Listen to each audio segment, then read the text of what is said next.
Hello বন্ধুরা, আমার আরও একটি নতুন ব্লগে তোমাদেরকে জানাই অনেক স্বাগত। তো আজ হচ্ছে শনিবার, এখন বাজে 9:30। তো আজকে সকালে রান্নাবান্না দিয়ে ভিডিওটা স্টার্ট করলাম। আজকে সকালে রান্না করেছি ভাত, অরলের ডাল আর পাঁপড় ভাজা। তো এই দিয়ে এখন সকালে খাওয়া দাওয়াটা আগে করে নেব।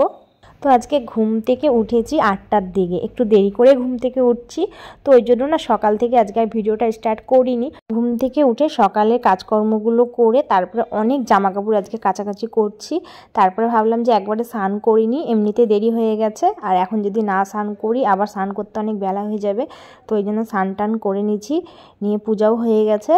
তারপরে ভাত ডাল দুদিকে বসিয়ে দিয়ে তাড়াতাড়ি করে রান্নাটা করে নিলাম, সকালের খাওয়ার মতন ডাল আর পাঁপড় ভাজা।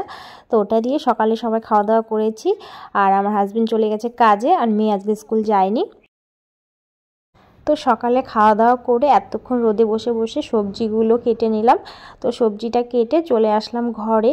তো ভাবলাম যে বিছনাটা তো গোছানো হয়নি, বিছনাটা আগে গুছিয়ে নিই, তারপরে রান্নাবান্না শুরু করব। আর রোদে এখন একবার বসলে না আর উঠতে ইচ্ছা করে না, অনেকক্ষণ খাওয়া হয়েছে, কিন্তু ওই রোদে বসে বসে সবজি কাটছিলাম আর ছেলে বসে ওখানে খেলা করছে, তো একটু বসেছিলাম অনেকক্ষণ। তারপরে ভাবলাম যে না, এখন যদি বসে থাকি আবার অনেক দেরি হয়ে যাবে। তারপরে তাড়াতাড়ি করে এসে বিছনাটা গুছিয়ে নিলাম। তো বিছনাটা গুছিয়ে তারপরে কিছু জামা কাপড় ছিটানো আছে, তো ওগুলো গোছাবো, তারপর ওই ঘরটা একটু গোছাবো। তো ঘরে কাজকর্ম সব করে নিয়ে তারপরে যাব রান্না করতে, তাহলে এক সাইডের কাজ হয়ে যাবে আমার। আর সকালে তো স্নান করার আগে ঘরটা মুছিয়ে রেখেছি, তো এখন ঘরের কাজকর্মগুলো করে ঘরটা ঝাড় দিয়ে নিব, তাহলে হয়ে যাবে। এত জামা কাপড় ভাঁজ করি, তাও দেখব কি এই চেয়ারটার মধ্যে জামা কাপড় জড়ো হয়ে আছে। এই এখন ভাঁজ করব, আবার বিকালবেলায় দেখব আবার গাদিখানি জামা কাপড় এই চেয়ারে জড়ো হয়ে আছে। শীতের দিনে এটা বেশি হয়, কারণ শীতের দিনে একটু জামা কাপড়টা বেশিই লাগে আমাদের, তো ওই জন্যই। তো জামা কাপড়গুলো ভাঁজ করে যেখানে যেটা থাকে সেখানে রেখে দিব, দিয়ে এখন এই যে ফার্নিচারগুলো একটু মুছবো, কারণ কালকে না এগুলো মোছা হয়নি। আর একদিন না মুছলে মনে হয় যে কি নোংরা হয়ে গেছে। কালকে তো 26শে জানুয়ারি ছিল, তো ওই তো মেয়ের স্কুলে গেছিলাম জন্য এগুলো কাজ করার সময় পাইনি। বাড়িতে থাকলে তাও হয়, কোথাও গেলে না আমি পারি না এসে এই বাড়ির সব কাজ একা হাতে সামলাতে, তো আমার ওটা খুব চাপ হয়ে যায়। তো ওই জন্য কালকে এগুলো পরিষ্কার করতে পারিনি। তো ভাবলাম যে আজকে একটু পরিষ্কার করে নিই। আর আজকে তো নিরামিষ রান্নাবান্না, তো অত সময় লাগবে না, তাড়াতাড়ি হয়ে যাবে। আর আমার হাজব্যান্ড সকালে খেয়ে বেরিয়ে যায় আর আসে রাত্রে, তো ও তো আর দুপুরে খায় না, তো ওই জন্য অতটা চাপও নেই। তো আমার তাতান পাপা এতক্ষণ বাইরে খেলাধুলো করছিল, তো ওকে এখন সুন্দর করে স্নান করিয়ে দিলাম। আর অনেক দিন হয়ে গেছে ওকে শ্যাম্পু করানো হয়নি, তো আজকে সুন্দর করে শ্যাম্পু করিয়ে সাবান টাবান দিয়ে ভালো করে স্নান করিয়ে দিলাম। খুব সুন্দর রোদ উঠছে, তো ওই জন্য। তারপরে ভাবলাম যে ওকে স্নান করিয়ে একটু টিভি দিয়ে দিই, ও টিভি দেখুক, আর আমি ততক্ষণ রান্নাটা করে নেব। তো এই পর্যন্ত যারা আমার ভিডিওর সাথে রয়েছো, আমার ভিডিও যদি তোমাদের কিছু ভালো লেগে থাকে তো অবশ্যই একটা লাইক কমেন্ট করো। আর যারা এখন আমার চ্যানেলটিকে সাবস্ক্রাইব করোনি তারা প্লিজ সাবস্ক্রাইব করে আমার পাশে থাকতে পারো। আর যারা সাবস্ক্রাইব করে আমার পাশে রয়েছো তাদেরকে অসংখ্য ধন্যবাদ। তো তারপরে এই যে চলে এলাম রান্নাঘরে রান্না করতে। তো একটু বেগুন ভাজা করব। তো আজকে আমাদের পাশে যে মন্দির আছে, তো ওই দিদির মা এসেছে, তো বললাম যে দুপুরে আজকে এখানে খাওয়া দাওয়া করো, তো ওই জন্য ভাবলাম যে একটু বেগুন ভাজা করে দিই। শুধু চচ্চড়ি আর ডাল দিয়ে ভাত দিতে কেমন লাগছে, আর একটু খাওয়ার আগে একটু পাঁপড় ভেজে দিব, তাহলে হয়ে যাবে। তো আগে থেকে যদি জানতাম যে আসবে তাহলে একটু পনির নিয়ে আসাতাম। আর এই যে সবজিগুলো কেটে রেখেছিলাম তো ওগুলো সব ধুয়ে নিয়েছি, আর একটু মিষ্টি কুমড়াও দিয়েছি। আর এই যে পালং শাকের শীষটা ধোয়া হয়নি, তো একটু জলের মধ্যে ভিজিয়ে রাখলাম। তো তেলের মধ্যে 5 ফোড়ন আর লঙ্কা সোমবারা দিয়ে সবজিগুলো দিয়ে দিয়েছি। তো এখন সবজিগুলোকে একটু হালকা ভাজা করে নিয়ে পালংয়ের শীষটা দিয়ে দিব। আর বেগুনটা এখন দিব না, একটু পরে দিব। এখন দিলে না বেগুনটা গলে যাবে, আর গলে গেলে ভালো লাগে না, তো ওই জন্য একটু পরে দিব। তো চচ্চড়িটা বসিয়ে দিয়ে এদিকে একটু ভাতও বসিয়ে দিব, কারণ সকালে আজকে অল্পই রান্না করেছিলাম। ওই সকালে সবাই খেয়ে না দুপুরে আর খেতে চায় না, অল্প অল্পই খায়। আর আমার হাজব্যান্ড তো দুপুরে আসেও না, তো ওই জন্য আজকে অল্পই রান্না করেছিলাম। তো ওই জন্য ওই ভাত দিয়ে তো আর সবার হবে না, তো ওই জন্য এখন অল্প করে একটু ভাত করলাম। আর এদিকে এই যে পাঁপড় ভাজা করলাম, আর বেগুন ভাজা, আর এই যে চচ্চড়িতে একটু সর্ষে বাটা দিয়েছি। তো চচ্চড়িটা খুব সুন্দর হয়েছিল, সবার খুব ভালো লেগেছে। তো এই যে সবাই খেতে বসে পড়ছে, আর এখন আমি ছেলেকে খাওয়াবো, তারপরে আমিও খেয়ে নেব। আর রান্না করার পর বাসন টাসন কিচ্ছু এখনও মাজিনি, তো আগে খাওয়া দাওয়া করিনি, তারপরে বাসন টাসন সব মাজবো। হ্যালো ফ্রেন্ডস, তো কাজটা সব হয়ে গেছে, এখন আসলাম জামা কাপড় তুলতে বাইরে। আজকে অনেক জামা কাপড় কাচ্ছি, কালকে এক গামলা জামা কাপড় ছিল, সব কেচে দিচ্ছি।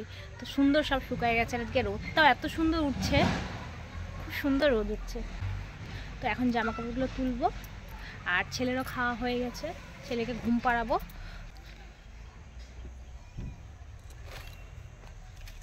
সব শুকায় গেছে, খুব সুন্দর।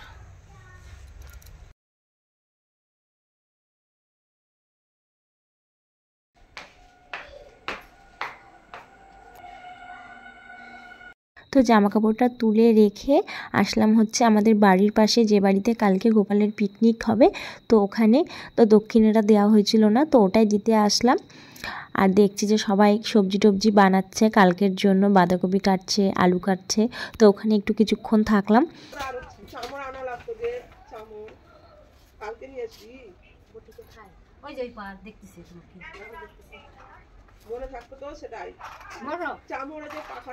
তো ওখানে কিছুক্ষণ বসলাম, বসে টসে এখন এই যে চলে যাচ্ছি বাড়ি, কারণ ছেলেকে এখনো ঘুম পাড়ায়নি, ছেলেকে ঘুম পাড়াতে হবে। তো ঘরে বসে টিভি দেখছে, তো এখন ছেলেকে ঘুম পাড়াবো, ঘুম পাড়ায় তারপরে আমি আবার একটু যাব। তো এখন বাজে 6:10, আর এই যে নিয়ে আসছে বাজার। তো এখন বাজারগুলো দেখবো কি কি বাজার আনছে। তো এই যে সন্ধ্যাবেলা আসার সময় বাজার থেকে বাজার করে নিয়ে আসছে মোচা, গাজর, শসা, সিম, তারপরে কাঁঠাল, বেগুন, মটর শাক। তো অনেক দিন পর মোচা খাওয়া হবে, অনেক দিন হয়ে গেল মোচাটা খাওয়া হয় না আমাদের। মোচাটা বাঁচতে একটু অসুবিধা হয়, তাছাড়া খেতে তো ভালোই লাগে। তো চলো বাজারগুলো গুছিয়ে নিই। তো এই যে সব সবজিগুলো ক্যারি ব্যাগ করে রেখে দিলাম। ক্যারি ব্যাগ করে রাখলে না সবজিগুলো অনেক দিন টাটকা থাকে। এটার মধ্যে একটু ফুলকপি আছে, এটা মটরশুঁটি, আর শসাটা ফ্রিজে রাখবো না, বাইরে রাখবো। এখন একটু মুড়ি মাখাবো, তো সেই জন্য শসা, একটা গাজর, একটু মটরশুঁটি বের করে রাখলাম। এটা দিয়ে মুড়িটা মাখা করব।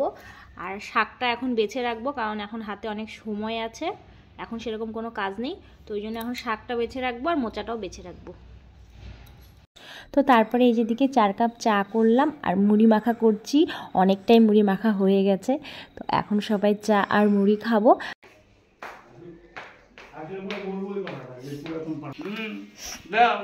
আমি ঠান্ডার দিন ঘন ঘন 2-3 হয়ে গেল।